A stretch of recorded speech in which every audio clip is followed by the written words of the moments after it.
लग्नाचे दागिने म्हणजे श्रीमंत पेशवाई दागिने, नाशिकचे सुप्रसिद्ध सराफ मयूर अलंकार सराफ।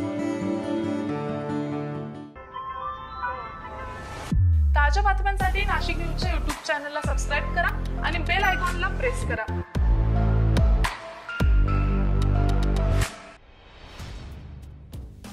विधानसभा निवडणुकीच्या अखेरच्या टप्प्यात आज रविवारी नाशिकला मुख्यमंत्री एकनाथ शिंदे यांची मालेगावी तर उपमुख्यमंत्री देवेंद्र फडणवीस यांची नाशिक शहरात महायुतीच्या उमेदवारांच्या प्रचारार्थ जाहीर सभा होत आहे।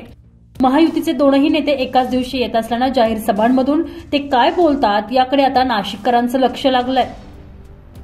मुख्यमंत्री एकनाथ शिंदे यांची सभा मालेगावातील कॉलेज ग्राउंड येथे दुपारी 2 वाजता तर उपमुख्यमंत्री देवेंद्र फडणवीस यांची सभा नाशिक शहरातील अनंत कान्हरे मैदानावर आज दुपारी 3:30 वाजता होणार आहे। 2 दिवसांपूर्वी शिवसेना ठाकरे गटाचे प्रमुख उद्धव ठाकरे यांच्या नाशिक, मालेगाव आणि मनमाड येथे जाहीर सभा झाल्या।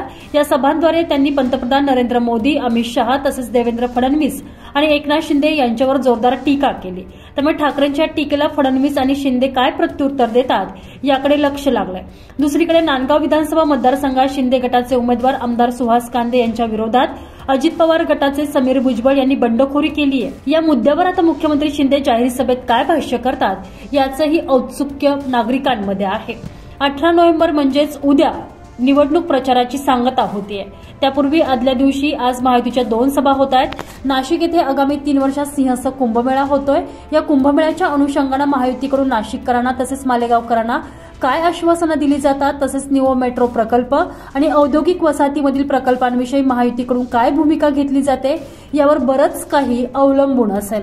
मागील निवडणुकांमध्ये उपमुख्यमंत्री देवेंद्र फडणवीस यांनी नाशिक दत्तकची घोषणा केलेली होती। या घोषणेच्या अनुषंगाने फडणवीस नाशिककरांना आता काय शब्द देतात याबाबतही नाशिककर उत्सुक आहेत।